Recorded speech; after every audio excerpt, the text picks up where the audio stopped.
I hope you have a cocktail ready because the special roundtable guest on this week, Christian Amanpour. Yeah, that's like having makeup sex with Lorena Bobbitt. Stand by for a little hair of the dog.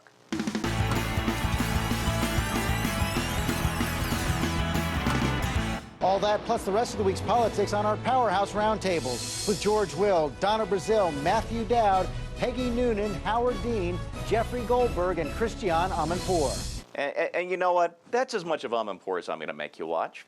You're welcome. Need to add a tip jar. Let's go to the top guest, Newt. For once, he was focused. He was on message. And you know what? It's a message the GOP needs to hammer home from now until ever.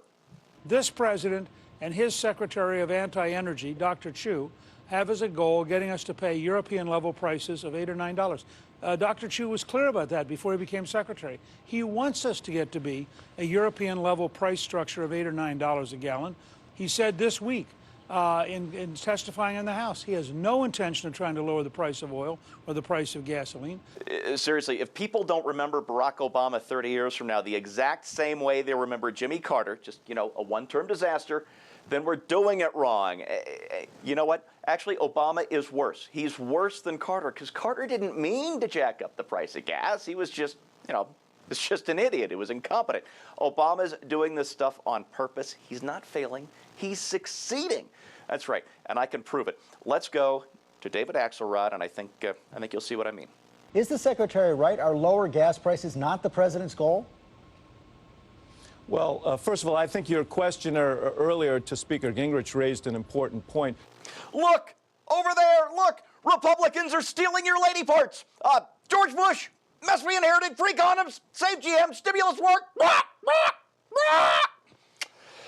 Yeah, from now until November, kids, that's what it's going to be like. And to see what I mean, let's go to Meet the Press now and Debbie Wasserman Schultz speaking about the issues of the day. First up, oh yeah, birth control. First, you had the Blunt-Rubio bill that was on the floor in the United States Senate that wouldn't just deal with making sure that women couldn't have access to contraception.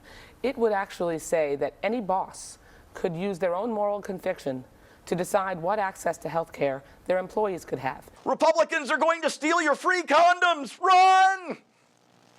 Yeah, here she is on gas prices. Well, first of all, the Republicans are the ones that made it much more difficult for us to move forward on the Keystone Pipeline when they clearly limited the decision-making process to 2 months. It had been going on for 2 years already, Debbie. And finally, Debbie talks about the economy.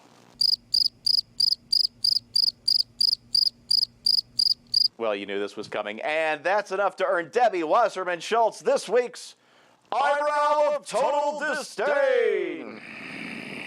Man, I hate her. Onward now to Face the Nation, and you know what? It was the best laugh of the weekend. I think you're going to like this.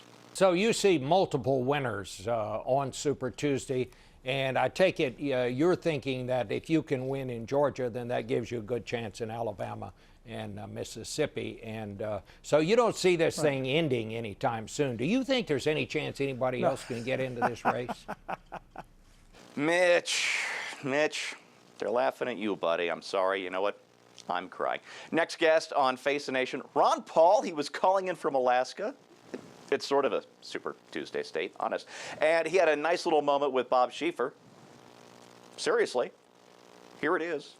Were you a little bit surprised last week when Rick Santorum said he thought you were just in this because you were in cahoots with Mitt Romney? And some have suggested that what you're trying to do here. Mitt and Ron in cahoots? Believe it or not, it's true. And only PJTV has the shocking video proof. We caught them together in Manhattan. Check this out.